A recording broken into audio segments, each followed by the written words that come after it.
Assalamu alaikum to everyone. How are you? I hope all of you are quite well by the grace of Almighty and I am also well. Can you hear me properly? আমাকে কি শুনতে পারছেন? Screen দেখা যাচ্ছে? Please let me Yes, know sir. that. Hmm? Bornali, can you hear me? Please unmute your microphone. G sir, শুনতে পাচ্ছি। Okay, thank you. হ্যাঁ, শোনা যায়। আচ্ছা, থ্যাংক ইউ। স্ক্রিন না দেখতে পাইলে বা না শুনতে পারলে আমাকে সঙ্গে সঙ্গে একটু ইনফর্ম করবেন। তো ঈদের পর আজকে আমাদের ক্লাসটা শুরু হতে যাচ্ছে। সবাই আশা করি ভালো আছেন, সুস্থ আছেন।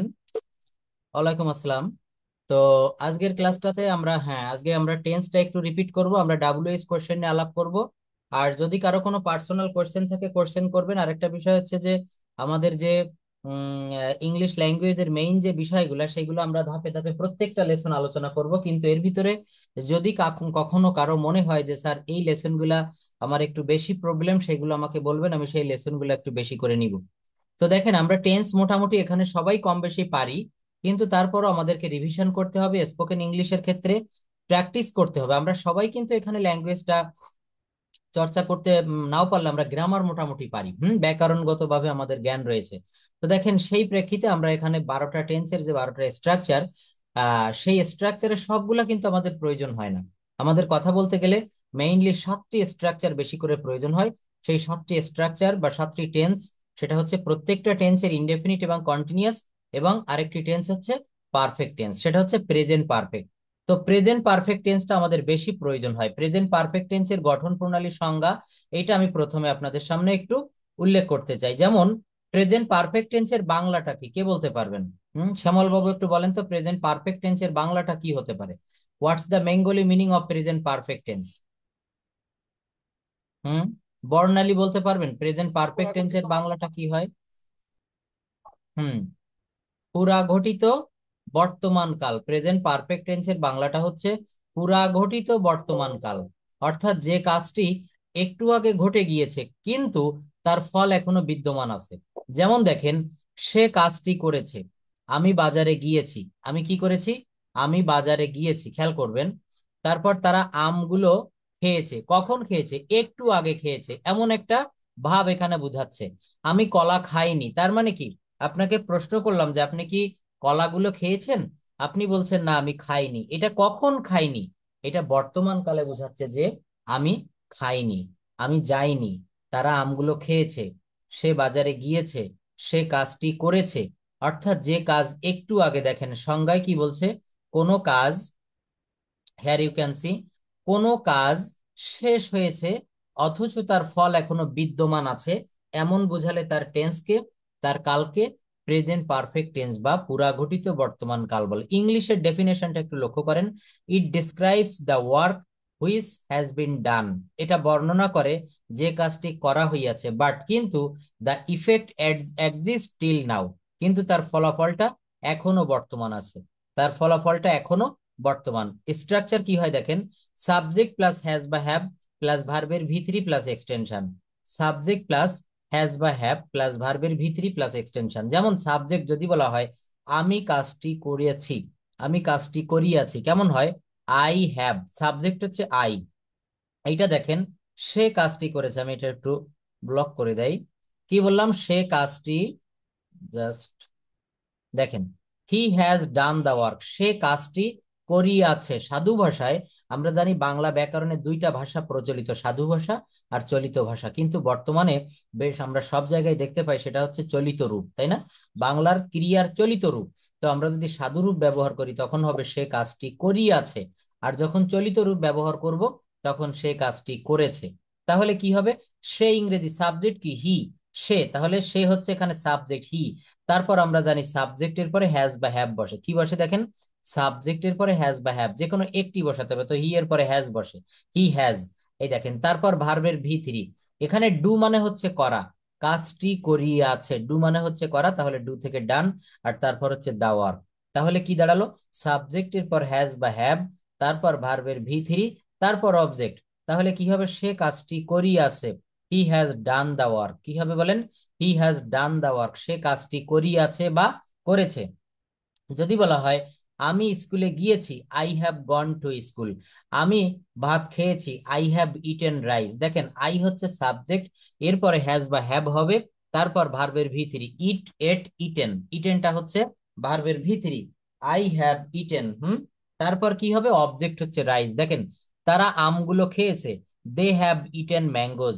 আপনি যদি এই স্ট্রাকচার বা রুলটা ভালোভাবে বুঝতে পারেন, আপনি এই স্ট্রাকচার, এই রুলের অধীনে শত শত বাক্য তৈরি করতে পারবেন। ইংরেজিটা শিখতে গেলে কিন্তু আমার সঙ্গে আপনাদেরও প্র্যাকটিস করতে হবে। আমি শুধু কথা বলবো আর আপনারা বলবেন না it's doesn't the right way. Sumi, Barna, আপনি একটু বলেন তো, আমি এতক্ষণ কি আলোচনা করলাম, এই যে প্রেজেন্ট পারফেক্ট টেন্সটা, এইটা থেকে আপনি কি বুঝতে পারলেন? এটার সংজ্ঞা কি, এটার স্ট্রাকচার থেকে, এটার বাংলা ক্রিয়া শেষে কি কি থাকে? বলেন Barnali, please let me know that. জি স্যার। জি স্যার। হ্যাঁ, আপনি কয়েকটা বাংলাদেশ বলেন, আপনি যতটুকু বুঝেছেন ততটুকু বলেন, বাকিটুকু আমি আবার বুঝাবো, বলেন। প্রেজেন্ট পারফেক্ট টেন্স হচ্ছে পুরাগঠিত বর্তমান কাল। আর এর বাংলার শেষে আছে, আছে, হুম হুম এছে, হুম আছে, ধন্যবাদ। তারপর আছি, হুম ইছি, এরকম। হচ্ছে হচ্ছে তারপর বলেন, ইংলিশে স্ট্রাকচারটা কি বলেছি? হ্যাঁ বলেন, সাবজেক্টের পরে সাবজেক্ট প্লাস হ্যাভ বা হ্যাজ, হুম ভার্বের ভি থ্রি প্লাস এক্সটেনশন। ধন্যবাদ। আচ্ছা, এইবার এক্সটেনশন। কয়েকটা বাংলা বাক্য থেকে ইংরেজি বাক্য বলা যাবে, যেমন সে কাজটি করিয়াছে, আমি বাজারে গিয়েছি, এগুলা বাদে নিজে নিজে মন থেকে বলতে হবে। কয়েকটা বাক্য তৈরি করে বলতে হবে যে প্রেজেন্ট পারফেক্ট টেন্সের কয়েকটা বাংলা বাক্য এবং তার ইংলিশের ট্রান্সলেশন কেমন হয়। ইংলিশে ট্রান্সলেশন কেমন হয় বলেন তো? যেমন এটা বলেন যে আমি একটি কলম কিনিয়াছি, আমি একটি কলম কিনিয়াছি, কি হবে? I have, I have buy bought. A thing. I have bought a thing. Buy মানে হচ্ছে কেনা, বাই থেকে আসবে বট। হ্যাঁ, বাই থেকে আসবে বট। এই বট কোন জায়গা থেকে আসলো ওইটা জানতে গেলে আমাদের এই যে দেখেন ভার্ব ফর্ম গুলা, এটাকে বলে কনজুকেশন অফ ভার্বস। কি বললাম? কনজুকেশন অফ ভার্বস। হ্যাঁ, এটা না জানলে জি স্যার। আমরা ল্যাঙ্গুয়েজটা কিন্তু এক পাও আগাতে পারবো না, একটি পা আমরা দিতে পারবো না। অর্থাৎ আমাকে যদি নড়তে হয়, নড়াচড়া করতে হয়, 1 ইঞ্চি পরিমাণও ইংলিশ ল্যাঙ্গুয়েজটা শিখতে হয়, প্রথমে আমাকে এটা শিখতে হবে। এটাকে বলে কনজুকেশন অফ ভার্ব। যেমন দেখেন এখানে buy, B U Y, buy মানে ক্রয় করা। এই যে দেখেন বাই থেকে এসেছে বট, বট, বট। হ্যাঁ, বাই মানে হচ্ছে কেনা, আর বট মানে কিনেছিলাম বা কিনেছিল। আবার B O you G H T একই বানান, ভি টু এবং ভি থ্রি। প্রথম অংশকে বলা হয় ভি ওয়ান, দ্বিতীয় অংশকে বলা হয় ভি টু, আর তৃতীয় অংশকে বলা হয় ভি থ্রি, তৃতীয় অংশকে বলা হয় ভি থ্রি। বাই মানে হচ্ছে কেনা, বট মানে হচ্ছে কিনেছিল, আবার বট মানে হচ্ছে কিনিয়াছে। এই শেষের অংশ ভি থ্রি হচ্ছে ইয়াসো, ইয়াসে। যেমন আমি বললাম আমি একটা জামা কিনিয়াছি, I have bought a pen. আমি ভাত খেয়েছি, আই হ্যাভ ইটেন রাইস। আমি মাছ ধরিয়াছি, আই হ্যাভ কট ফিশ। যদি বলা হয় বর্ণালী একটি গান গেয়েছে, Barnali has sung a song. Sing, sang, sung. Sing মানে গান গাওয়া, এর ভিতরি হচ্ছে সাং, SUNG। অর্থাৎ আপনাকে এই ভার্ব ফর্ম গুলা খুব ভালোভাবে মুখস্থ করতে হবে। যে যত বেশি ভালো করে ভার্ব ফর্ম মুখস্থ করবে, তার কিন্তু এই প্রেজেন্ট পারফেক্ট টেন্সের বাক্যগুলা, ভয়েস চেঞ্জের প্যাসিভ মোডের বাক্যগুলা করতে গেলে এই ভি থ্রি অংশ কাজে লাগে। এই যে ভি থ্রি অংশ দেখালাম, এটা কিন্তু বিভিন্ন জায়গায় কাজে লাগে। দেখেন এখানে রান মানে দৌড়ানো, আবার র্যান মানে দৌড়িয়েছিল, আবার রান মানে দৌড়িয়ে আছে। ড্রাইভ মানে চালানো, ড্রাইভ, ড্রোভ, ড্রিভেন। হ্যাঁ, তারপর দেখেন এখানে রয়েছে মেক, MAKE, মেক মানে তৈরি করা, কোন জিনিস তৈরি করা। এর ভি টু হচ্ছে মেড, আর ভি থ্রি হচ্ছে একই, মেড। যদি বলা হয় বর্ণালী বলেন তো আমি একটা বাড়ি তৈরি করিয়াছি, তখন কি হবে? আমি একটা বাড়ি তৈরি আই করিয়াছি। Hmm I I have made house. Thank you, I have made a house. তাহলে এইটা বলেন তো যে আমি একটা চিঠি লিখিয়াছি, এই রিটেন ব্যবহার করবেন, রাইটের ভি থ্রি রিটেন। আমি একটা চিঠি লিখেছি বা লিখিয়াছি, I have, I have written letter. I I have have written written a a letter. Letter. ওখানে একটা আর্টিকেল দিতে হবে, I have written a letter. দেখেন আমরা কিন্তু কথা বলা শিখে যাচ্ছি, এই কথাগুলোই কিন্তু আমাদের দৈনন্দিন জীবনে প্রয়োজন হয়। আপনি কাউকে বলছেন যে আমি তোমার জন্য একটা চিঠি লিখেছি, আগামীকাল পাঠাবো। হ্যাঁ, আচ্ছা, তো আমরা এইটা দিয়ে শুধু এই জায়গায় আমরা দাঁড়িয়ে থাকবো না, আমরা এখান থেকে আরো 4টা বাক্য তৈরি করব। কিভাবে? যেমন অ্যাফার্মেটিভের একটা বাক্য, সে কাজটি করিয়াছে। এটা নেগেটিভ যদি করি বাংলাটা কেমন শোনাবে? সে কাজটি করেনি। কি হবে? সে কাজটি করেনি। এটার ইন্টারোগেটিভ কি হবে? সে কি কাজটি করিয়াছে? সে কি কাজটি করেনি? Negative interrogative. একটা বাক্যকে চার ভাবে মুভ করে কনভার্ট করে বলা যায়। একটা হচ্ছে ইন্টারোগেটিভ, সরি, একটা হচ্ছে অ্যাফার্মেটিভ, তারপর হচ্ছে নেগেটিভ মানে হ্যাঁ বোধক, তারপর হচ্ছে না বোধক, তারপরে বাক্যটিকে করা যায় প্রশ্নবোধক। কি করা যায়? বাক্যটিকে করা যায় প্রশ্নবোধক ইন্টারোগেটিভ। আবার ওই বাক্যটিকে করা যায় নেগেটিভ ইন্টারোগেটিভ প্রশ্ন না বোধক। বাক্যটিকে কি করা যায়? নেগেটিভ ইন্টারোগেটিভ প্রশ্ন না বোধক। এখন দেখেন, হি হ্যাজ ডান দা ওয়ার্ক, সে কাজটি করেছে। এই বাক্যটাকে নেগেটিভ করা যায় অতি সহজে। He has done the work, এটা নেগেটিভ কি হবে? নুরি বলেন তো। নুরি। প্লিজ দ্রুত আনমিউট করতে হবে, কথা বলার সঙ্গে সঙ্গেই রেসপন্ড করতে হবে। আমরা সবাই ঈদ কাটিয়ে এসেছি, ঈদের সঙ্গে সঙ্গে আমরা কিন্তু সবকিছু আমাদের পুরনো পড়াগুলো ভুলে গেলে চলবে না। নুরি বলেন। হ্যাঁ, yes, he has not done the work. কিভাবে করলেন? এই যে অক্সিলারি ভার্ব হ্যাজ, এরপরে নট দিলে বাক্যটা নেগেটিভ হয়ে যায়। হ্যাঁ, সবাই কিন্তু আমরা মনে রাখবো, কোনো বাক্যকে নেগেটিভ করতে গেলে ওই বাক্যে যদি অক্সিলারি ভার্ব থাকে, অক্সিলারি ভার্বের পরে শুধুমাত্র নট যোগ করে বাক্যটিকে নেগেটিভ করা যায়। He has done the work, আর নেগেটিভ কি হবে? He has not done the work. কি হবে? He has not done the work. আচ্ছা, এর ইন্টারোগেটিভ কি হবে নুরি বলেন তো? Has he done the work? আর এর নেগেটিভ ইন্টারোগেটিভ কি হবে? Not he done the work? Has not he done the work. আচ্ছা, পরের বাক্যটা নূপুর দিদি বলবেন। আমি বাজারে গিয়েছি, I have gone to market. এই যে বাক্যটা দেখেন, আমি একটু বড় করে দিলাম, I have gone to market, এইটার চারটা বলবেন আপনি। পারা যাবে? I have gone to market, আমি বাজারে গিয়েছি, এটার নেগেটিভ কি হবে? I have gone to market. Haven't gone to market. Thank you, I haven't gone to market. আর এটার I ইন্টারোগেটিভ কি have হবে? gone to the market. হুম, এর I I have I have not I have একজন বলুক, নূপুর দিদি বলেন, চারটা বলবেন। হ্যাঁ। have not I gone to the market. Hmm, Haven't gone to the market. হ্যাঁ, Haven't I gone to the market? Haven't I gone to the market, অর্থাৎ বিষয়টা খুবই সহজ। I have gone to market এটা অ্যাফার্মেটিভ আছে, এটা negative হবে I have not. হ্যাঁ, হ্যাভ নট কে বলা হয় haven't. I haven't gone to the market, এটা হচ্ছে নেগেটিভ। ইন্টারোগেটিভ কি হবে? হ্যাভটা সবার প্রথমে চলে আসবে। Have I gone to the market, have I gone to the, have I gone to the market. আর এর নেগেটিভ ইন্টারোগেটিভ কি হবে?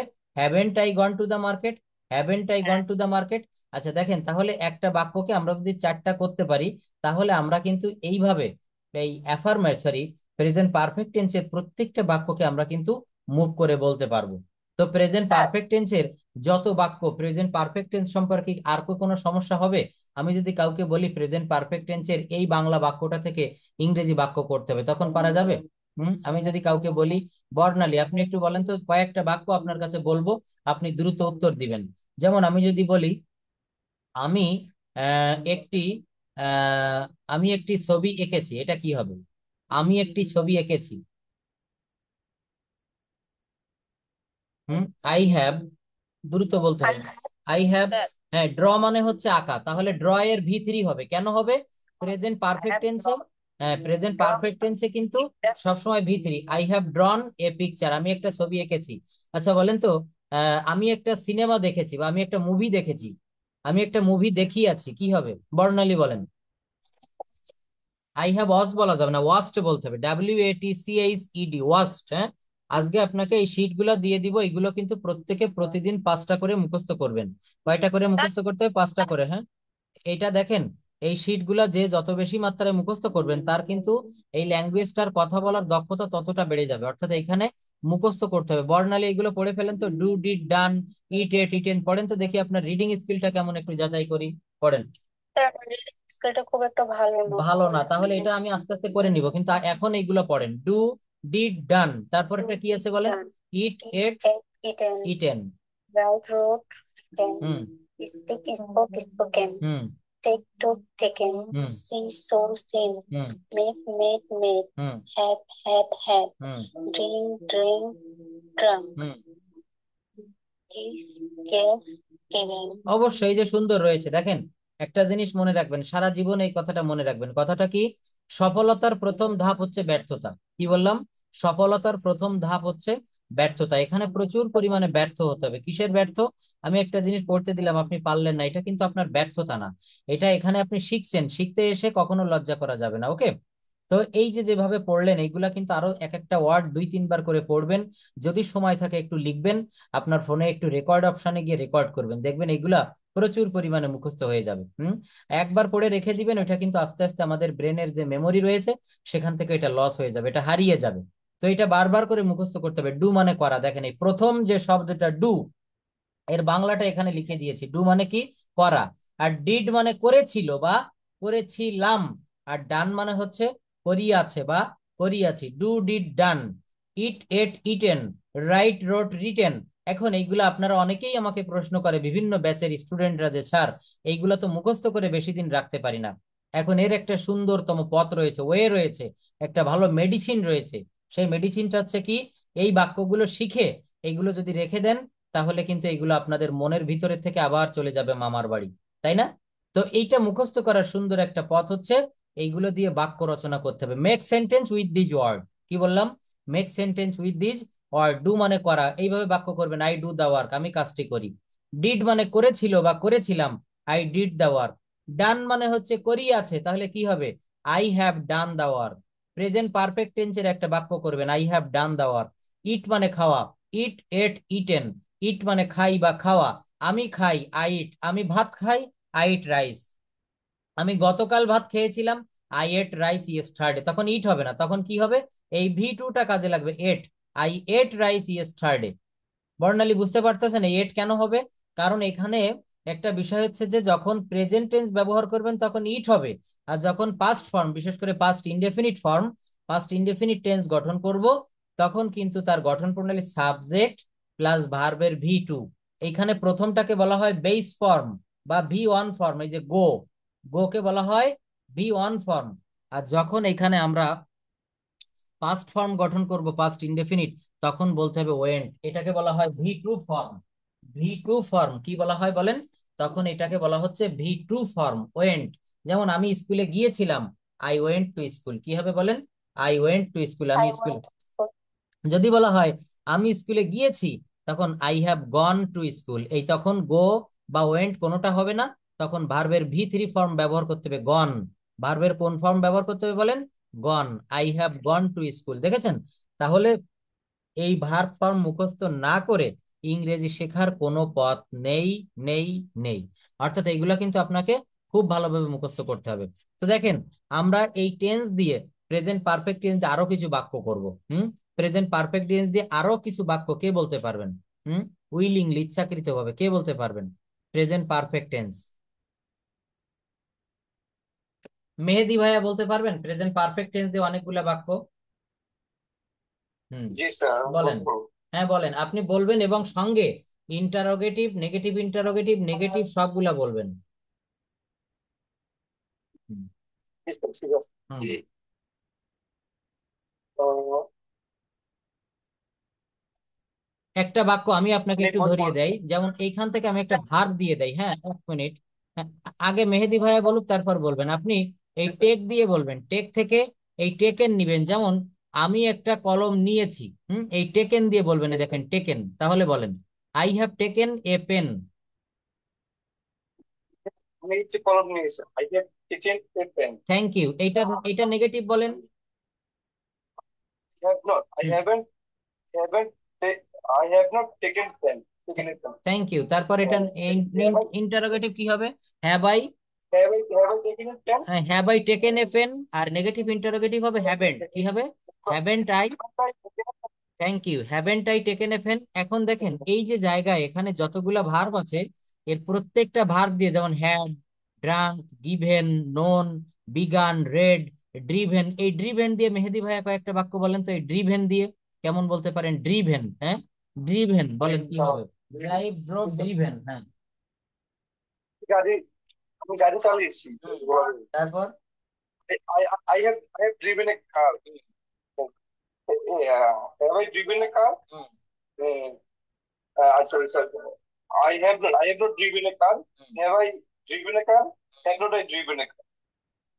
Have not I driven a car. Thank you. দেখেন তাহলে একটা টেন্স আমরা শিখতে পারলাম কিনা তার প্রমাণ হচ্ছে ওই টেন্স গুলা দিয়ে আমরা বাক্য করতে পারতেছি কিনা। ওই টেন্স গুলা দিয়ে যদি আমরা বাক্য তৈরি করতে পারি তাহলে কিন্তু আমরা শিখে গেলাম। অর্থাৎ এখানে আমাদেরকে বাক্য করা শিখতে হবে। তো দেখেন আমরা শুধু টেন্স শিখলে হবে না, টেন্সের পাশাপাশি আমাদেরকে ডাব্লিউএইচ কোশ্চেন শিখতে হবে, প্রশ্ন করতে হবে। আর প্রশ্ন করার আগে আমাদেরকে একটা বিষয় শিখতে হবে, সেটা হচ্ছে প্রশ্ন করতে গেলে আমাদের কিছু ডাব্লিউএইচ ওয়ার্ড মুখস্থ করতে হবে। সেগুলা কি কি? ডাব্লিউএইচ ওয়ার্ডের ভিতরে রয়েছে who, whom, whose, which, what, where, when, how. অর্থাৎ যে ওয়ার্ড গুলার প্রথমে ডাব্লিউ এবং এইচ থাকে, ডাব্লিউ থাকে এবং এইচ থাকে, সেইগুলাকে ডাব্লিউএইচ কোশ্চেন বলে। যেমন আমরা একটা শব্দ যদি লিখি H O W, how, H O W, দেখেন H O W, how. How মানে হচ্ছে কিভাবে বা কেমন করে। হাউ শব্দের অর্থ হচ্ছে কিভাবে বা কেমন করে। যেমন হাউ, হোয়ার, হোয়েন, হোয়াইকে ইন্টারোগেটিভ অ্যাডভার্ব বলা হয় এগুলোকে। আচ্ছা, যাই হোক, তো আমরা প্রথম থেকে একটা বিষয় দেখবো, সেটা হচ্ছে forming of WH question. Who, whom, whose, where, when, why, which ও হাউ শব্দগুলো দিয়ে তৈরি কোশ্চেনকে ডাব্লিউএইচ কোশ্চেন বলে। এই ডাব্লিউএইচ কোশ্চেন তৈরি করার ওয়ার্ড গুলো তিন ভাগে বিভক্ত। বলছে who, whom, whose, where, when, why, which ও হাউ, এই শব্দগুলো গিয়ে দিয়ে তৈরি কোশ্চেনকে ডাব্লিউএইচ কোশ্চেন বলে। যেমন দেখেন, বলছে হু, হু দিয়ে যদি প্রশ্ন করা হয়, হু আর ইউ? আপনার বাসায় আমি গেলাম, আমাকে মনে করেন আপনি চেনেন না, তাহলে কেউ যদি অপরিচিত লোক কাউকে যদি আমরা দেখি, তখন তাকে আমরা কি দ্বারা প্রশ্ন করব? হু দ্বারা। কি বলবো? হু আর ইউ, আপনি কে বা তুমি কে? তাহলে সে তার নাম কি বলবে? আমি এখানে বর্ণালী আপাকে যদি প্রশ্ন করি যে হু আর ইউ, তাহলে আপনি কি উত্তর দিবেন বলেন তো? হু আর ইউ, এই প্রশ্নটা আপনাকে করলাম, আপনি কি বলবেন? I am Barnali. I am বর্ণ, ইয়েস, সুমি বর্ণ। আচ্ছা আচ্ছা, এখানে যদি আপনাকে বলা হয় হাউ ওল্ড আর ইউ, আপনার বয়স কত, আপনি কি বলবেন? Hmm, how old are you, how মানে হচ্ছে কিভাবে বা হাউ মানে হচ্ছে কেমন বা কত। হাউ ওল্ড আর ইউ, তাহলে কি বলবেন বলেন? I am 25 years old, I am 35 years, আর আই এম 29 ইয়ার্স ওল্ড। আপনার যে লিগাল যে বয়সটা, সেইটা আপনি বলবেন যে আপনার, আমার বয়স হচ্ছে এইটা। আপনাকে যদি আরো প্রশ্ন করি যে হোয়ার আর ইউ ফ্রম, আপনি কোথা থেকে, বা আপনার হোম ডিস্ট্রিক্ট বা আপনার জন্মস্থান বা আপনার ইয়েটা কোথায়, কি বলবেন? এইটাকে যদি প্রশ্ন করি যে I am from Bangladesh, I'm from Bangladesh. By Yes. At present where are you I'm from, from এই Portugal. মুহূর্তে আপনি কোথা থেকে বলছেন? I'm sorry, sir. আবার বলেন। হ্যাঁ, আমি যদি বলি at present how are you, where are you from, বলতে হবে I am from Hong Kong. Hong Kong. Yes, thank you. আচ্ছা, এখানে যদি আপনাকে আরো প্রশ্ন করি যে যদি এখানে প্রশ্ন করা হয় যে how are you passing your time, how are you passing your present time, আপনি আপনার বর্তমান সময় কিভাবে কাটাচ্ছেন? তাহলে আগে এটা বাংলায় বলেন, কি বলতে চান? যে আমি একটা জবের মধ্যে রয়েছি, আমার এই জবের মাধ্যমে আমার কাজটা আমি অতিবাহিত করি, তাহলে বলতে হবে now I am passing my time with my job. Now I am passing my time with my job. Job. দেখেন, কথা বলতে গেলে এখানে মনে করেন আপনার সঙ্গে একজন ফরেনারের দেখা হয়েছে আপনার ডে কেয়ারে বা আপনার যে জবের জায়গাটা সেখানে। তো সে এসে আপনাকে কি, আমেরিকা থেকে মনে করেন একজন ফরেনার আপনার ফার্মে বা আপনার জব সেক্টরে ভিজিট করতে গেল, অথবা ফোনে বা ভিডিও কলে একজনের সঙ্গে আপনার কথা হচ্ছে। তো ইউকে তে যারা থাকে, অস্ট্রেলিয়াতে যারা থাকে, আমেরিকাতে যারা থাকে, কানাডাতে যারা থাকে, তারা কি বাংলা বুঝবে? তারা কি অন্য কোনো ভাষা বুঝবে? যদি তাদের জানা থাকে তাহলে বুঝবে, আদারওয়াইজ তারা কিন্তু কি বলবে বলেন তো? ইংলিশে কথা বলবে। তো তো ইংলিশে কথা বলতে গেলে এবং কথার উত্তর দিতে গেলে দুইটা জিনিস প্রয়োজন, প্রশ্ন করা এবং উত্তর দেওয়া। এই জন্য কিন্তু আমাদের টেন্সেরও আগে আমাদের এটা প্রয়োজন, সেটা হচ্ছে ডাব্লিউএইচ কোশ্চেন। অর্থাৎ একটা মানুষকে, আমাকে আপনি মনে করেন আমি যদি বলি যে আজকে থেকে বা আগামীকাল থেকে ক্লাসে কেউই আমরা বাংলায় কথা বলবো না, আমরা কিসে কথা বলবো? ইংলিশে। এখন আপনি একটা জায়গা, আমি ডাব্লিউএইচ কোশ্চেন বুঝাই চলে গেলাম, আপনি একটা জায়গায় বুঝতে পারেননি, আপনারা আমাকে প্রশ্ন করবেন কিসে? ইংলিশে প্রশ্ন করবেন। এখন সেই প্রশ্ন করতে গেলে আপনাকে তো এই ডাব্লিউএইচ ওয়ার্ড সম্পর্কে, ডাব্লিউএইচ কোশ্চেন সম্পর্কে সুস্পষ্ট ধারণা থাকা লাগবে। হুম ডু ইউ ওয়ান্ট, এটা যদি আপনাকে প্রশ্ন করি, হ্যাঁ বলেন তো কি হবে? হুম ডু ইউ ওয়ান্ট, আপনি কাকে চান? তাহলে মনে করেন একটা জায়গায় একটা কনফারেন্স, একটা মিটিং হচ্ছে, সেখানে অনেকেই বসে আছে, তো এখানে সেখানে মিস্টার করিম নামে একজন আছে, তো আপনি করিমকে চাচ্ছেন। তো আপনাকে আমি প্রশ্ন করলাম যে হুম ডু ইউ ওয়ান্ট, আপনি কাকে চান? তো আপনি উত্তর দিচ্ছেন যে স্যার আমি মিস্টার করিমকে চাই। কি বলতে হবে? আই ওয়ান্ট মিস্টার করিম। কি হবে? আই ওয়ান্ট, বলেন। আই, তো হলো হুম, আই, আই দুই ওয়ান্ট, ওয়ান হুম, বলেন, হুম, তো পর। হুম, ভালো প্রশ্ন করেছেন। দেখেন এখানে ডু কেন হলো, এটা আমি সুন্দরভাবে একটা ব্যাখ্যা দিচ্ছি। ব্যাপারটা হচ্ছে এখানে হুম ডু ইউ ওয়ান্ট, এখানে ডু কেন হলো? ডু না হলেও তো এরকম ভাবে যদি বলতাম যে whom you want, whom you want, হ্যাঁ হুম ইউ ওয়ান্ট এরকম যদি বলতাম তাহলে হয়তো। কিন্তু এখানে ডু কেন দিলাম? প্রথম কথা হচ্ছে এই বাক্যটা কোন টেন্সে আছে এটা আপনাকে বিবেচনা করতে হবে। প্রথম কথা এই বাক্যটা রয়েছে হচ্ছে প্রেজেন্ট টেন্সে।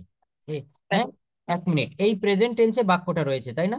তো প্রেজেন্ট টেন্সে যেহেতু বাক্যটা রয়েছে, আমরা একটা বিষয় খুব ভালোভাবেই জানি, সেটা হচ্ছে যেখানে কোনো অক্সিলারি ভার্ব না থাকে সেই বাক্যটাকে যদি প্রশ্নবোধক করতে হয়, বিশেষ করে প্রেজেন্ট ইনডেফিনিট টেন্সে, তাহলে সেখানে অক্সিলারি ভার্ব হিসেবে ডু আসে।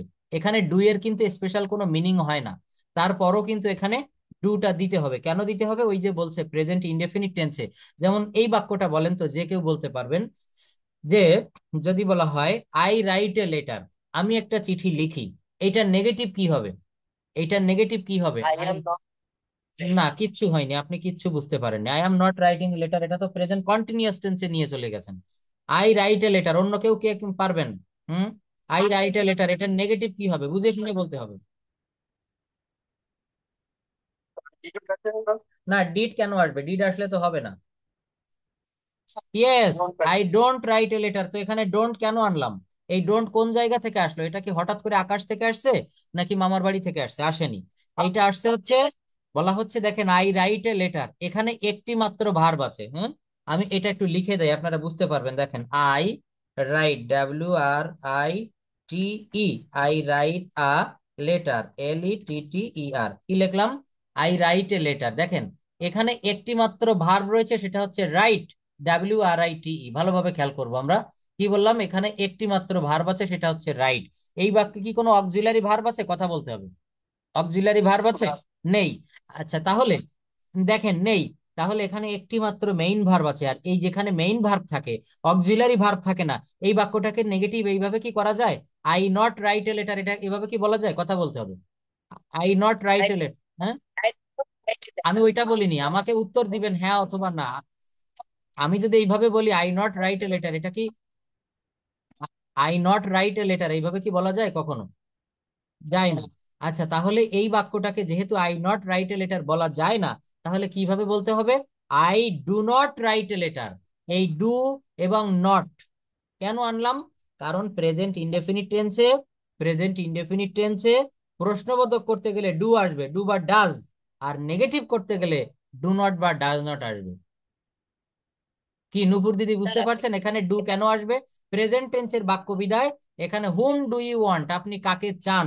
যদি এটা পাস্ট টেন্সের হতো তাহলে কি হতো বলেন তো? বাক্যটা যদি পাস্ট ফর্মে, yes, whom did you want, কি হবে বলেন? হোম ডিড ইউ ওয়ান্ট, বাক্যটা তখন কি হতো? হোম ডিড ইউ ওয়ান্ট, আপনি কাকে চান বা আপনি কাকে, সরি, আপনি কাকে চেয়েছিলেন। আচ্ছা এরপর একটা দেখেন, বলছে এই যে হোয়াট ডিড ইউ ওয়ান্ট, শেষের বাক্যটা দেখেন, হোয়াট ডিড ইউ ওয়ান্ট, এখানে ডিড কেন বসলো? এই ডিড না দিয়ে অক্সিলারি ভার্ব হিসেবে ডিডটা আসছে। ডিড বসেছে, থ্যাংক ইউ। তাহলে এখানে বলা হচ্ছে দেখেন ইন্টারোগেটিভ প্রোনাউন। ভালো করে বুঝা। অবশ্যই অবশ্যই, খুঁটিনাটি গুলো তো ডু কেন হবে এটা কি এখন ক্লিয়ার হতে পেরেছেন 100%?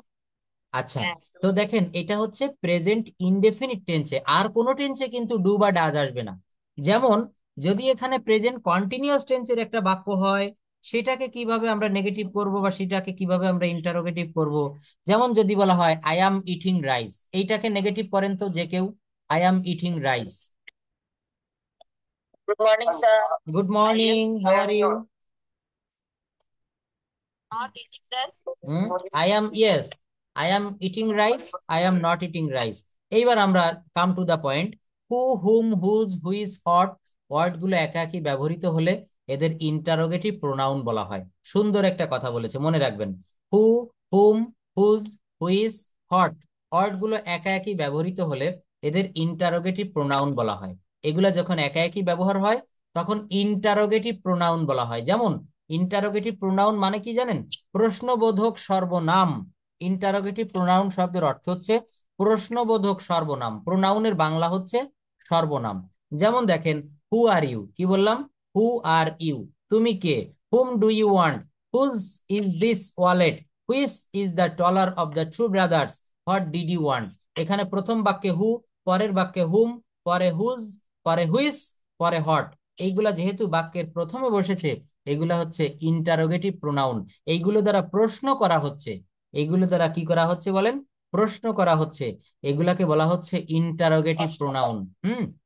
এখন এই ইন্টারোগেটিভ প্রোনাউন যেগুলা, এই ইন্টারোগেটিভ প্রোনাউন গুলা কিন্তু বাক্যের শুরুতে বসে। আবার এই ইন্টারোগেটিভ প্রোনাউন গুলা যখন দুইটা বাক্যের মধ্যে বসে, তখন এইগুলাকে বলা হয় কি? বলতে পারবেন কেউ? ইন্টারোগেটিভ প্রোনাউন গুলা এই একই শব্দ যখন দুইটা বাক্যের মধ্যেখানে মাঝখানে বসে, তখন তাকে কি বলে? Who can do it? Interrogative pronoun গুলো যখন, শোনেন, হ্যাঁ, ইন্টারোগেটিভ প্রোনাউন গুলো যখন দুইটা বাক্যের মাঝখানে বসে দুইটা বাক্যের ভিতরে আত্মীয়তার সম্পর্ক গড়ে তোলে, তখন তাকে বলা হয় রিলেটিভ, মানে আত্মীয়তা, তো রিলেটিভ মানে আত্মীয়, এগুলোকে বলা হয় রিলেটিভ প্রোনাউন। যেমন দেখেন এখানে লিখলাম I K N O W, I know, H the man, I know the man who, W H O, who, CAME, came, HERE, here, ESTERBAY। কি লিখলাম দেখেন, একটা বাক্য লিখেছি, আই নো দা ম্যান। এতটুকু একটা বাক্য কি লিখলাম? আই নো দা ম্যান, এর অর্থ হচ্ছে আমি লোকটিকে চিনি। তারপর কি? Who came here yesterday. তো এখানে আরেকটা অংশ করলাম, I know the man came here yesterday. এই দুইটা বাক্যকে জোড়া দিয়েছে, সংযুক্ত করেছে কে বলেন তো? দুইটা বাক্যকে সংযুক্ত করেছে হু দ্বারা। হুম পদ্মা সেতু যেমন বাংলাদেশের উত্তরবঙ্গের সঙ্গে দক্ষিণবঙ্গের সংযোগ স্থাপন করেছে, এখানে হুও কিন্তু ঠিক তাই, অর্থাৎ দুইটা বাক্যকে সংযুক্ত করেছে। এখানে হুটাকে বলা হচ্ছে রিলেটিভ প্রোনাউন। এ কিন্তু আর ইন্টারোগেটিভ প্রোনাউন হবে না, কিন্তু যখন এই হুটা দুইটা বাক্যের, মানে দুইটা বাক্য না, একটাই মাত্র বাক্য হবে এবং এর প্রথমে থাকবে, তখন বাক্যের প্রথমে থাকলে তখন তাকে কি বলা হয়? ইন্টারোগেটিভ প্রোনাউন, প্রশ্ন করা হয়। যেমন এই হু দেখেন, এই যে এখানে নিয়ে এসছি হু, প্রথম বাক্যে দেখেন হু আর ইউ, প্রথমেই কিন্তু হু শব্দটা বসেছে, প্রথমেই হু শব্দটা বসেছে, হু আর ইউ।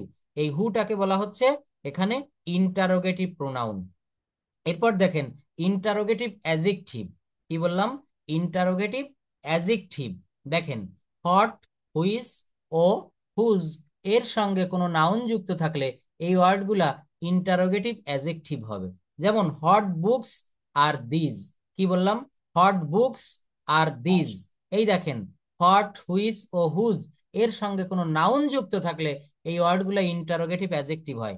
এই যে হট, হুইস আর হুজ এর সঙ্গে যদি কোনো নাউন থাকে, কেমন একটু দেখেন, হট বুকস, এই বুকস, বুকস কি নাউন? তো বুকস শব্দটা হচ্ছে নাউন, তো এটা যুক্ত আছে কিসের সঙ্গে?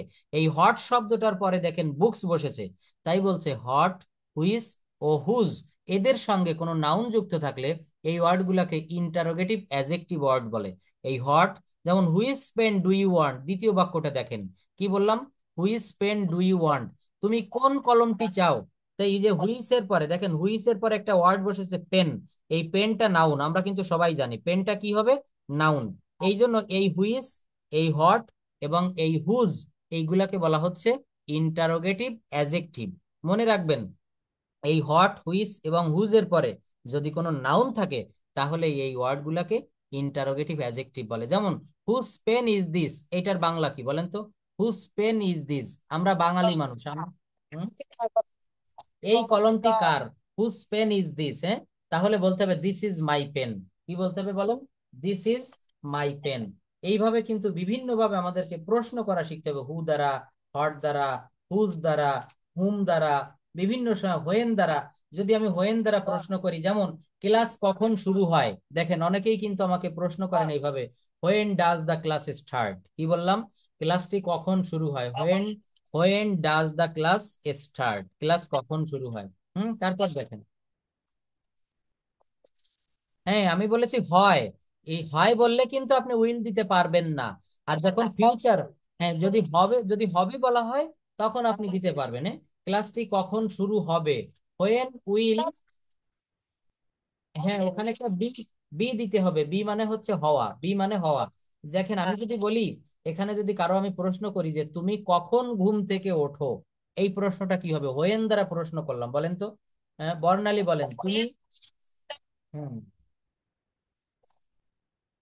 ওয়েক আপ বলেন কি হবে? When when do you get up from the bed, কি হবে?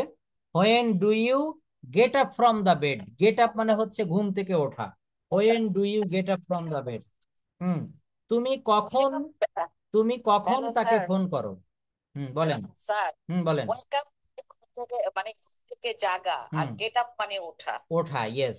আচ্ছা এইটা বলেন, তাহমিনা ওয়েক আপ আপা মানে এটা ঘুম বলেন। থেকে জাগা, আর হুম, গেট আপ মানে ওঠা। ইয়েস। আপনি বলেন, তুমি কখন তাকে ফোন করো? তাহমিনা আপা বলেন, তুমি কখন When do তাকে you ফোন call করো? হুম, when when do you call him? When do আনতে হবে, হোয়েন ডু ইউ ফোন হ্যাঁ হার। স্যার, তো when do you call him? Yes. আচ্ছা তারপর বলেন তো, তুমি কখন পবিত্র কুরআন তেলাওয়াত করো? When do you recite পবিত্র Holy Quran? Sorry, when do when do you you recite recite when Holy do you Quran? When do you recite the holy Quran. যদি বলা হয় তোমরা কখন হাদিস পড়ো? When do you, এটা তো পড়ো মানে স্টাডি হবে না স্যার এখানে? হ্যাঁ, এখানে When do রিড you হবে, study read read when do Holy you read, Hadith? When do you read the হাদিস। হ্যাঁ, তারপর দেখো এই, এইটা বলা যায়। ইয়েস। তুমি কখন টিভি দেখো? When do you watch TV? তুমি কখন টিভি দেখবে? When do when will you watch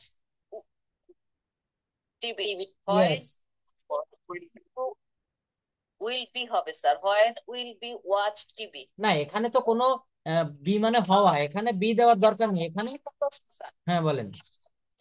একটু কনফিউশন হয়েছে। হুম, বি তো হবে স্যার, সরি ফিউচার ইনডিফিনিট তো বি আসবে না না স্যার। কিন্তু ওই যে প্রশ্নটা করেছিলাম ওখানে বি দিতে হবে। প্রশ্নটা কি ছিল আরেকবার একটু বলেন, আমার মনে নাই। ওখানে বিটা অবশ্যই হবে। হুম, কখন হবে? এই যে দেখেন আমার মনে পড়েছে, কখন ক্লাসটি শুরু হবে, এখানে বি দিতে হবে। কিন্তু এই যে বললাম when যে এটা যদি বলি when যে তুমি কখন will টিভি be দেখবে, start class? হুম, কিন্তু এটা যদি বলি তুমি কখন টিভি দেখো, when do you watch TV, তুমি কখন টিভি দেখবে, when will you watch TV, when will you watch TV. Watch যদি TV. বলি তুমি কখন টিভি দেখেছিলে, কি হবে? When did you Watch TV. Watch TV. Did এর পরে কিন্তু ভার্বের প্রেজেন্ট ফর্ম দিতে হবে। তুমি কখন গান গাও? তুমি কখন গান গাও? When do you sing a song? Singh a song. আচ্ছা আমরা সবাইকে সুযোগ দিব। পরবর্তীতে একজন বলেন তো, বর্ণালী আপা আপনি বলবেন যে তুমি কখন তার সাথে দেখা করো।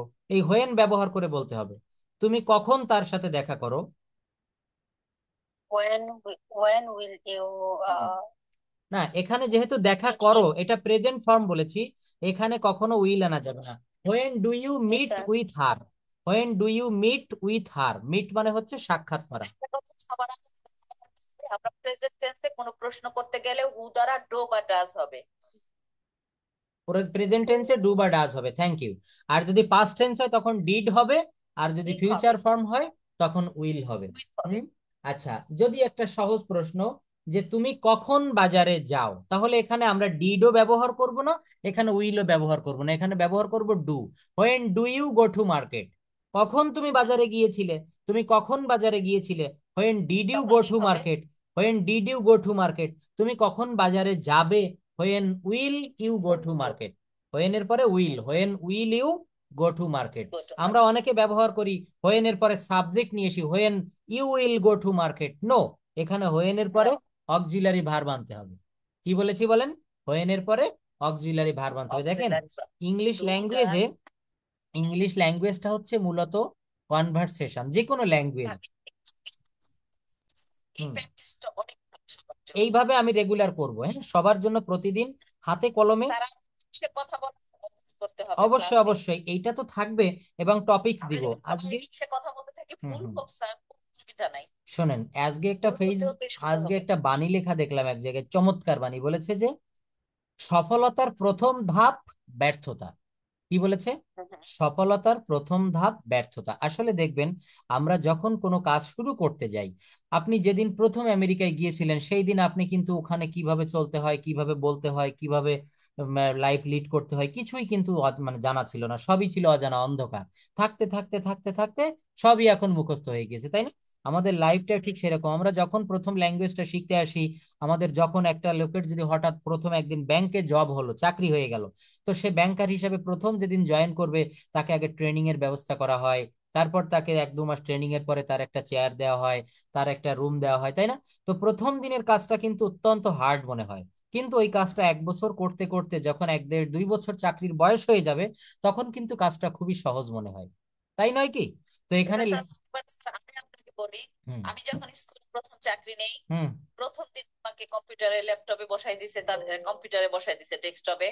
আমার মেয়ে ছিল পাশে, আমার মেয়েও ঢুকছিল একই জায়গায়। হুম পরে আমার ও হেল্প করছে আমাকে, আমি কিছুই বুঝতেছি না, কারণ আমি তো বাংলাদেশে শুধু ওই কন্টেন্ট তৈরি করছি ক্লাসের জন্য, হুম হ্যাঁ ওগুলো জানি। কিন্তু এইখানে কিভাবে ট্রেনিং করতে হয়, এখানে সবকিছু তো ট্রেনিং লাগে, হুম সেফটি ট্রেনিং, ফায়ার ট্রেনিং, সবকিছুতে। হুম আচ্ছা যাই হোক, পরে ওই 3 মাস পর পর টিচারদের প্রফেশনাল ডে থাকে, হুম তো সেই ডেতে ট্রেনিং করতে হয়, 3 ক্রেডিট নিতে হয়, 3টা ট্রেনিং এ 3টা ক্রেডিট। হুম। আমি প্রথম পারতাম না, এখন আমার কাউকে লাগে না, এখন আমি নিজে নিজে সব করতে পারি। থ্যাংক ইউ, এটা খুবই হচ্ছে একটা নিয়ম। গুড নিউজ, খুব গুড নিউজ। তো একেবারে দেখেন, এটা করে বলেন, যেমন আমার আগামী 20 তারিখে আমার আবার ট্রেনিং আছে। ওকে, তো এই যে জায়গাটা আমরা প্র্যাকটিস করতেছি, আমরা কিন্তু অনেকেই এটা খুব আনইজি, এটা কিন্তু আয়রন লোহার মতো কঠিন মনে হচ্ছে, কিন্তু কথা বলাটা প্র্যাকটিস যদি করি, ভুল হতে হতে একটা সময় কিন্তু সেই ভুলটা আমাদের সংশোধন হয়ে যাবে।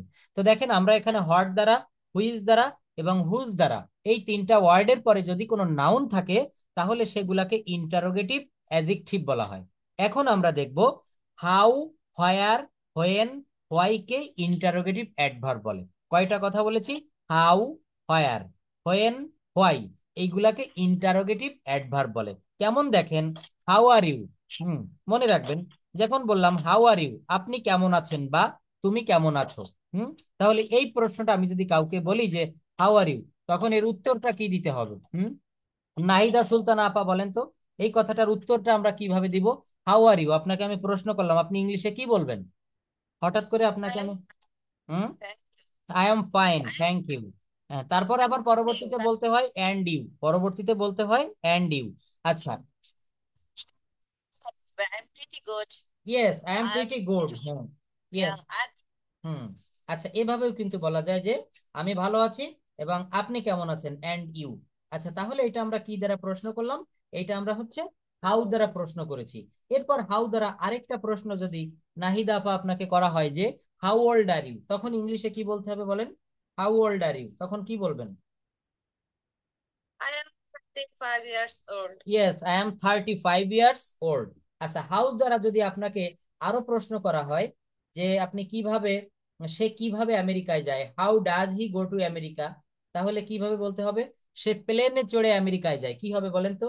হি, বলেন, সে প্লেনে করে আমেরিকায় যায়, এই বাক্যটার ইংলিশ কি হবে? নাহিদা আপা বলেন। He goes to America হুম, by by aeroplane. By aeroplane, ধন্যবাদ। যখন একজন কথা বলবে, তখন আপনারা ঠিক এইভাবে নীরব থাকবেন, তাকে বলতে সুযোগ দিবেন। দেখেন, সুন্দর বলেছে যে হি গোজ, এখানে টেন্সটাও আপনি ঠিক বলেছেন যে হি গো হবে না, he goes to America by aeroplane অথবা বাই এয়ার। বাই এয়ার মানে হচ্ছে আকাশপথে বা বিমান যোগে।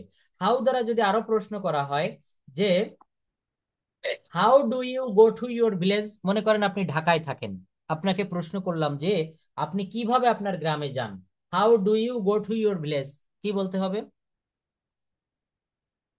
মানে কিভাবে বলতে, এই কিভাবে বলতে এখানে যাতায়াত। আপনি কি কোন ধরনের যানবাহনে যান, বাসে করে, ট্রেনে করে, না মোটর বাইকে করে, নাকি অন্য কোনো মাধ্যমে?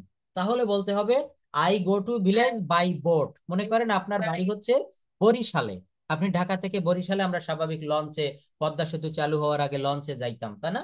তো বলতে হবে যে I go to my village by boat, আমি নৌকা যোগে আমার গ্রামে যাই। আপনাকে যদি এই প্রশ্নটা করি যে তোমাদের গ্রামের লোকজন কেমন, তাহলে হাউ দ্বারা প্রশ্ন করেন তো, তোমাদের গ্রামের লোকজন কেমন? How many kinds of people? How many kinds of people, এটা কি হবে? এখানে আর কেউ কিছু বলতে পারবেন? তোমাদের লোকজন কেমন, তোমাদের গ্রামের লোকজন কেমন, কি হবে? How হাউ, এখানে বলেছিলাম how প্রেজেন্ট ইনডেফিনিট টেন্সে, যারা ক্লাসের শুরুতে ছিলেন আজকে, বলছিলাম যে হাউ এখানে একটা অক্সিলারি ভার্ব হিসেবে, আমি খেয়াল করি না। হ্যাঁ, আমি শুরুতে এগুলো শিখিয়ে নিয়েছি। শুরুতে বলছিলাম যে এই জাস্ট ওয়েট। হ্যাঁ, হাউ আর দা, অথবা বলা যায় হাউ ডু। এখানে আমি বলেছিলাম প্রেজেন্ট ইনডেফিনিট টেন্সে প্রশ্ন করতে গেলে ডু বা ডাজ আসে। তো বলতে হবে how do the people of your village, how do the people of your village. আচ্ছা, তাহলে এটার উত্তর দেন তো, যে তোমার গ্রামের লোকজন কেমন, তাই না? এইবার যদি বলা হয় গ্রামের লোকেরা বা তারা খুব অ্যাক্টিভ, কি হবে? তারা খুব active. They are they are very active. They are very active, thank you. Where did you go, এইটার অর্থ কি? বর্ণালী বলেন। হোয়ার ডিড ইউ গো, এইটার বাংলা অর্থ কি বলেন? দ্রুত বলতে হবে। তুমি কোথায় যাচ্ছ? না, তুমি কোথায় যাচ্ছ না, এখানে ডিড রয়েছে। ডিড থাকলে পাস্ট ফর্মে উত্তর দিতে হবে। তুমি কোথায় গিয়েছিলে, কি হবে বলেন আমার সঙ্গে? তুমি কোথায় গিয়েছিলে, হোয়ার ডিড ইউ গো। তো এখানে আমি যদি আপনাকে এখানে যদি আপনাকে প্রশ্ন করি, where did you go yesterday, আপনি গতকাল কোথায় গিয়েছিলেন? তো মনে করেন আপনি গতকাল একটা পার্কে গিয়েছিলেন বা গতকাল সিনেমা দেখতে গিয়েছিলেন, তাহলে উত্তরটা কি দিতে হবে? বলতে হবে স্যার, গতকাল আমি একটা পার্কে ঘুরতে গিয়েছিলাম। তাহলে yesterday I went two A park. এখানে গো দেওয়া যাবে না, গো এর পরিবর্তে ওয়েন্ট দিতে হবে। কেন ওয়েন্ট দিতে হবে জানেন?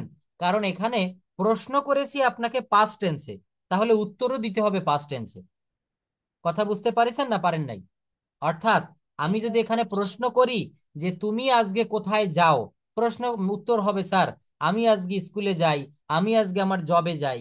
কিন্তু প্রশ্ন করেছি পাস্ট টেন্সে, তুমি গতকাল কোথায় গিয়েছিলে, where did you go yesterday. উত্তর দিতে হবে I went to my school, I went to the market, I went to the park, I went to the university yesterday. বলেন।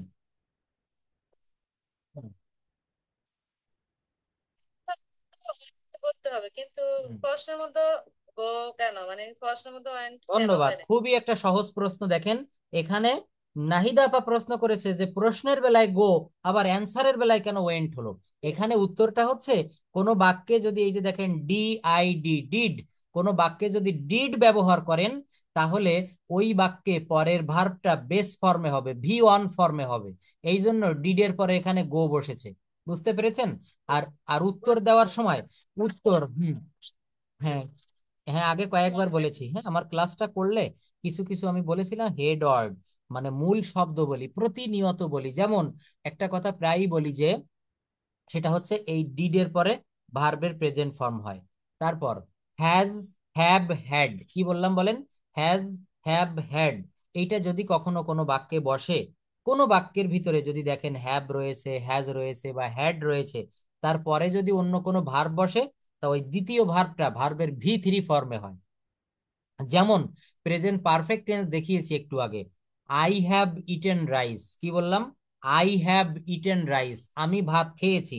I have done the work, he has gone to school, he has driven a car, they have bought a pen. এই দেখেন প্রত্যেকটা জায়গায় buy এর past form, past participle form bought, eat এর V three form eaten, go এর V three form গন। কোন জায়গায় ব্যবহার করেছি? ওই হ্যাভ বা হ্যাজ রয়েছে। যেমন আমি ভাত খেয়েছি, আই হ্যাভ ইটেন রাইস। সে স্কুলে গিয়েছে, he has gone to school. হুম। একটা টেন্স শিখে, আর দেখেন একবারে একটা ক্লাস কিন্তু কখনো কমপ্লিট হয় না। আমার এই ক্লাসটা রেকর্ডটা পরবর্তীতে বারবার বারবার দেখবেন। আমি কিন্তু ক্লাস শেষেই এই রাতের বেলায় কিন্তু আমি ক্লাস আপলোড দেই। কেন দেই? আপনারা যেন ক্লাসগুলো দেখতে পারেন। রেকর্ড গুলো দেখবেন, পিডিএফ গুলো পড়বেন, ক্লাসটা আপনাদের কাছে অনেক অনেক মজবুত হবে। তো তারপর দেখেন when have you come here, why has he come. তাহলে এখানে আমি হাউ দ্বারা আপনাদেরকে প্রশ্ন করতেছিলাম, কি দ্বারা? হাউ দ্বারা।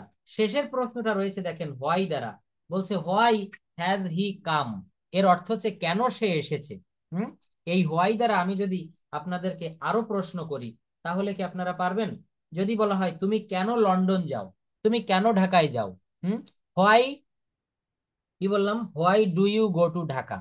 এখানে উত্তর দিতে হবে যে আমি ঢাকায় যাই লেখাপড়া করতে, আমি ঢাকায় যাই আমার আত্মীয়ের বাসায়, আমি ঢাকায় যাই কেনাকাটা করতে, আমি ঢাকায় যাই তাদের সাথে দেখা করতে। তাহলে এই প্রশ্নটার উত্তর কি হবে? Why do you go to Dhaka. হুম। মেহেদি ভাইয়া বলেন তো এইগুলা। হোয়াই দিয়ে প্রশ্ন করতেছে, আনমিউট করেন। হুম। আপনাকে প্রশ্ন করলাম যে why do you go to Dhaka, আপনি উত্তর কি দিবেন? যে কোনো একটা বলতে পারেন, যে আমি ঢাকায় যাই জামা কাপড় কিনতে, ঢাকায় যাই লেখাপড়া করতে, ঢাকায় যাই বেড়াতে। হ্যাঁ, তাহলে বলেন যে I go to Dhaka for shopping, by না ফর শপিং, ফর দিতে হবে।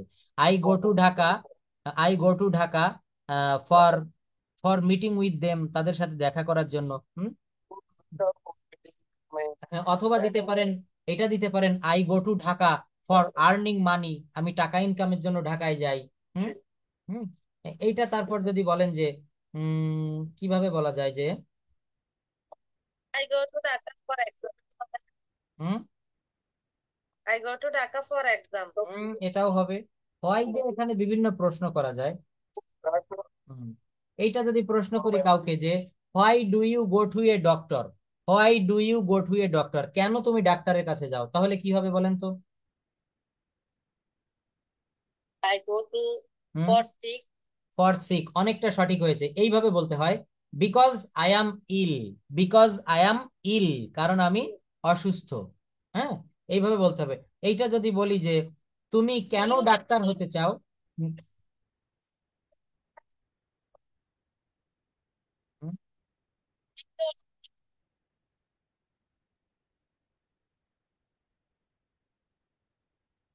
কোশ্চেন ছিল স্যার। বলেন, এখানে অবশ্যই হোয়াই দ্বারা কোনো প্রশ্ন থাকলে বলেন। স্যার কাম, এখানে আমরা হোয়াই হ্যাজ বিকাম আমরা যখন অ্যান্সার করবো তখন এটা কি প্রেজেন্ট পারফেক্টলি অ্যান্সারটা কিভাবে যাবে? অবশ্যই অবশ্যই, দেখেন এইভাবে অ্যান্সার করবেন যে he has come here for buying, for sleeping, for meeting with us, মানে সে এখানে এসেছে আমাদের সাথে দেখা করার জন্য, সে এখানে এসেছে কেনাকাটা করার জন্য, সে এখানে এসেছে বেড়াতে। মানে যেহেতু প্রেজেন্ট পারফেক্ট টেন্সে প্রশ্ন আছে, সেহেতু আপনাকে উত্তরটাও দিতে হবে প্রেজেন্ট পারফেক্ট টেন্সে। Are you okay? এরপর দেখেন, সাবজেক্ট সংক্রান্ত যদি কখনো কোনো প্রশ্ন করতে যাই, সাবজেক্ট, যেমন এই যে একটা বাক্য লিখেছি, Zarif is my younger brother. কি বললাম দেখেন, একটা প্রশ্ন করেছি যে Zarif is my younger brother. একটা প্রশ্ন করেছি যে Zarif is my younger brother. এখন এখানে যদি প্রশ্নটা এভাবে হয় যে জারিফ আমার কি, ওকে, দেখেন Zarif is my younger brother, এখানে সাবজেক্ট হচ্ছে জারিফ। তো বলা হচ্ছে সাবজেক্ট যদি ব্যক্তিবাচক হয়, মানে প্রপার নাউন, কমন নাউন হয়, তাহলে এখানে আমরা হু দিয়ে ব্যবহার করতে পারি। যেমন Zarif is my younger brother, তাহলে এই জারিফ হচ্ছে একটা প্রপার নাউন। এই যে শুধু জারিফ, জারিফটা কি হবে বলেন তো? Proper noun. আর সাবজেক্ট যদি প্রপার নাউন হয়, তাহলে এই যে দেখেন এখানে প্রশ্ন করা যায় হু দ্বারা। কি দ্বারা? খুব সহজ কথা, কিন্তু এটা সবাই মনে রাখতে পারবেন। Who is your younger brother, প্রশ্ন রাখলাম আপনার কাছে, আপনি উত্তর দিচ্ছেন Zarif is my younger brother. কি বললাম বলেন? Zarif is my younger brother. আপনাকে আরো প্রশ্ন করলাম, Kazi Nazrul Islam is the rebel poet of Bangladesh, এটা হচ্ছে উত্তর, অ্যান্সার এটা। Kazi Nazrul Islam is the rebel poet of Bangladesh, এর অর্থ হচ্ছে কাজী নজরুল ইসলাম বাংলাদেশের একজন বিদ্রোহী কবি। রিবেল পোয়েট মানে কি? বিদ্রোহী কবি। তাহলে এখানে কাজী নজরুল ইসলাম যেহেতু সাবজেক্ট, এখানে প্রশ্ন করতে হবে হু দ্বারা, who is the rebel poet of Bangladesh. দেখেন এই জারিফের বদলে হু ব্যবহার করেছি, কাজী নজরুল ইসলামের পরিবর্তে হু ব্যবহার করেছি, আর বাকি সবটুকু কিন্তু ঠিক থাকবে। এখানে মনে রাখবেন, দেখেন এই যে সাবজেক্ট, এই সাবজেক্টের পরিবর্তে হু ব্যবহার করতে হবে, আর কিচ্ছু না। সাম গার্লস আর প্লাকিং ফ্লাওয়ার্স, কি বললাম? সাম গার্লস আর প্লাকিং ফ্লাওয়ার্স, কিছু বালিকারা ফুল তুলিছে, ফুল তুলছে, প্রেজেন্ট কন্টিনিউয়াস টেন্স। তাহলে এখানে সাম গার্লস এইটুকের পরিবর্তে আমি এখানে হু ব্যবহার করব, আর বাকিটুক সব অংশ ঠিক থাকবে, বাকি সব অংশটুকু ঠিক থাকবে। দেখেন, হু আর প্লাকিং ফ্লাওয়ার্স, হু আর প্লাকিং ফ্লাওয়ার্স, কারা ফুল তুলছে, বলতে হবে বালিকারা ফুল তুলছে। কারা ফুল তুলছে? কি হবে? বালিকারা ফুল তুলছে। এখানে দেখেন আমি আপনাদের কিছু বিষয় দেখাই, যেগুলো জানলে আমরা হোয়েন দ্বারা কিছু শব্দ দেখাই। যেমন হোয়েন প্লাস উইল, মনে রাখবেন, when plus will plus subject plus মূল ভার্ব, এইটা দিয়ে আমরা কিছু বাক্য গঠন করব। যেমন দেখেন, তুমি কখন আমি ঘুমাবো, সরি, কখন আমি ঘুমাবো, হোয়েন উইল আই স্লিপ। এই হোয়েন এর পরে হোয়েন এর পরে কখনো সাবজেক্ট দেওয়া যাবে না, হোয়েন এর পরে অক্সিলারি ভার্ব দিতে হবে। কথাটা মনে রাখবেন। আমি কখন ঘুমাবো, হোয়েন উইল আই স্লিপ। আমি কখন জানবো, হোয়েন উইল আই নো। মনে করেন এসএসসি পরীক্ষার রেজাল্ট দিবে 13 তারিখে, তাই না? 13 না, 17 তারিখে। তো আমি একজনকে প্রশ্ন করলাম যে আমি রেজাল্টটি কখন জানবো, when will I know the result of my SSC exam. সে বলছে যে আপনি সকাল 11টার সময় আপনার ফলাফল জানবেন। সে কি বলল? আপনি সকাল 11টার সময় আপনার ফলাফল জানবেন। খেয়াল করে দেখেন, তাহলে এই যে প্রশ্নটা করলাম, when will I know the result of my SSC exam, তাহলে অপর প্রান্ত থেকে উত্তর পেলাম কি, যে তুমি তোমার রেজাল্ট জানবে সকাল 11টায়। তাহলে এইটুকের উত্তর কি হবে বলেন তো? বর্ণালী বলেন যে তুমি তোমার রেজাল্ট জানবেন সকাল 11টায়। বর্ণালী আপা বলেন এটা কি হবে? জানবে, এটা কোন টেন্স বলেন তো? তুমি তোমার ফলাফল জানবে সকাল 11টায়, কি হবে? না, এটা ফিউচার ইনডেফিনিট টেন্স। তাহলে future indefinite tense, you will, হ্যাঁ, you will know your result, you will know your result at 11 AM, অথবা at noon, in the afternoon, in the morning, যেটা বলেন। তারপর দেখেন কখন সে ফিরবে। আমাদের কিন্তু প্রতিনিয়ত এই প্রশ্নগুলোর সম্মুখীন হতে হয়। মনে করেন আপনার আব্বু বাজারে গিয়েছে, আপনার আম্মুর কাছে প্রশ্ন রাখতেছেন, প্রশ্ন করলেন যে আব্বু কখন বাজার থেকে ফিরবে, when will my father return from the market. কি হবে? When will my father return from the market. সে কখন নাচবে, হোয়েন উইল শি ডান্স। কখন সে পৌঁছাবে, হোয়েন উইল হি অ্যারাইভ। সে কখন গান গাইবে, when will she sing a song. কখন সে ফোন করবে, when will she call.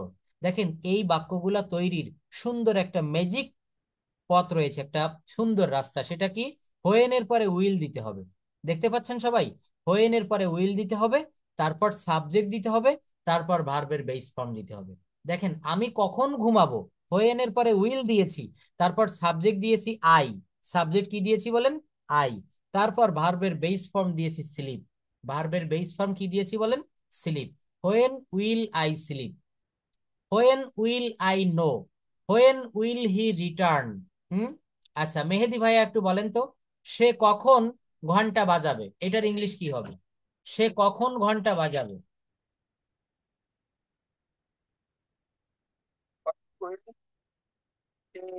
Bell the, when will he ring the bell, হ্যাঁ, বা বেল রিং। আচ্ছা তারপর কখন সূর্য অস্ত যাবে, হোয়েন উইল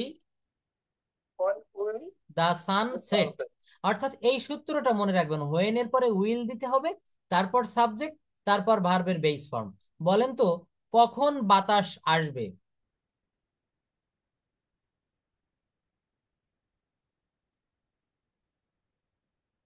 হুম, বলতে পারবেন? কখন তুমি সিদ্ধান্ত নেবে, বলেন কি হবে? When will you take your decision. কখন সিনেমা শেষ হবে, when will the movie end. কখন মিটিংটি শুরু হবে, when will the meeting start. এগুলো হচ্ছে সব হোয়েন দিয়ে বাক্য করেছি। তারপর দেখেন হোয়েন এর পরে আমরা হয়ার দিয়ে কিছু সেন্টেন্স তৈরি করতে পারি। যেমন হয়ার এর পরে টু দিতে হবে, হয়ার প্লাস টু, হয়ার টু একসঙ্গে, প্লাস ভার্বের বেস ফর্ম। হয়ার প্লাস টু প্লাস ভার্বের বেস ফর্ম। কোথায় যেতে হবে, হয়ার টু গো। কোথায় দেখতে হবে, হয়ার টু সি। কোথায় থামতে হবে, হয়ার টু স্টপ। কোথায় পড়তে হবে, হয়ার টু রিড। আপনাকে একটা বই আমি দিয়ে বললাম কি বইটা পড়বেন, তো বলছেন যে স্যার বইটা কোথায় পড়তে হবে, কত নাম্বার পৃষ্ঠা, পেজ থেকে শুরু করতে হবে, হোয়ার টু রিড। কোথায় খেলতে হবে, হোয়ার টু প্লে। কোথায় ঘুমোতে হবে, হোয়ার টু স্লিপ। কোথায় শিখতে হবে, হোয়ার টু লার্ন। এগুলো হচ্ছে হোয়ার টু প্লাস ভার্বের বেস ফর্ম। দেখেন এইখান থেকে কিন্তু আমি প্রতিদিন আপনাদেরকে প্রশ্ন করব, এখান থেকে প্রশ্নগুলোর উত্তর দিতে হবে। দেখেন এখানে আরো একটা রয়েছে, সেটা হচ্ছে হোয়েন দিয়ে যদি বলি, হোয়েন ডিড ইউ প্লাস ভার্বের বেস ফর্ম। সুন্দর একটা স্ট্রাকচার দেখেন, হোয়েন ডিড ইউ প্লাস ভার্বের বেস ফর্ম। তুমি কখন মিটিং এ অংশ নিয়েছিলে, when did you attend the meeting. তুমি কখন এই জায়গাটি আবিষ্কার করেছিলে, তুমি কখন এই জায়গাটি আবিষ্কার করেছিলে, when did you discovered this place? তুমি কখন এই প্রকল্প শুরু করেছিলে? When did you start this project? বলেন তো, এই প্রজেক্টটি আমি 2 বছর আগে শুরু করেছিলাম, কি হবে?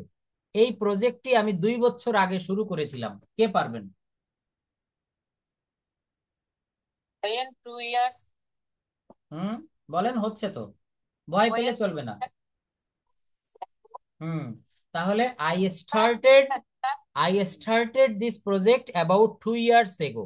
I started this project about 2 years ago. তারপর দেখেন, তুমি কখন ব্যায়াম করা বন্ধ করেছিলে? When did you stop exercising? তুমি কখন সাহায্য চেয়েছিলে? When did you ask for help? তুমি কখন এটি প্রতিশ্রুতি দিয়েছিলে? When did you promise this? তুমি কখন নিয়মগুলি ব্যাখ্যা করেছিলে? When did you explain the rules? তুমি কখন টিকিট বুকিং করেছিলে? When did you reserve the tickets? আচ্ছা বলেন তো, আমি গতকাল টিকিট বুক করেছিলাম, কি হবে? মেহেদি ভাইয়া বলেন, আমি গতকাল টিকিট বুক করেছিলাম, বলেন তো। স্যার আমি বলবো বলেন। I did not hmm started sir ঠিক আছে হ্যাঁ, এখানে এই যে এখানে যে, হ্যাঁ বলেন বলেন, মেহেদি ভাইয়া বলেন। দেখেন, আমি একটা সহজ সূত্র শিখাই দেই, মন দিয়ে দেখেন। মনোযোগ যদি অন্যদিকে দেন 10 বার আমি বললেও পারবেন না, মনোযোগ যদি আমার দিকে থাকে একবার শুনলেও পারবেন, একবার শুনলেও পারবেন। কি বললাম? বলছে যে তুমি কখন টিকিট বুকিং করেছিলে? When did you reserve the tickets? তাহলে আমি বলেছিলাম যে ইয়েস, অর্থাৎ এখানে প্রথম বাক্যে দেখেন ডিড এর পরে রিজার্ভ রয়েছে, RESERVE, ভার্বের বেস ফর্ম। কিন্তু যখন আপনি উত্তর দিবেন তখন কিন্তু এখানে আপনাকে কি করতে হবে? তখন আপনাকে এখানে ইডি যোগ করতে হবে, ভার্বের পাস্ট ফর্ম, যে I reserve the ticket yesterday. তুমি কখন সমস্যাটি সমাধান করেছিলে? When did you solve the problem? তাহলে যদি বলা যায় আমি গতকাল সমস্যাটির সমাধান করেছিলাম, তাহমিনা আপা বলেন, আমি গতকাল I solved the problem yesterday. Yesterday. আচ্ছা, আমি গতকাল সমস্যাটি সমাধান করিনি, তখন কি হবে? সমস্যার সমাধান করিনি। I did not solve হবে তখন sir. Yes, I did not solve the problem. I did not solve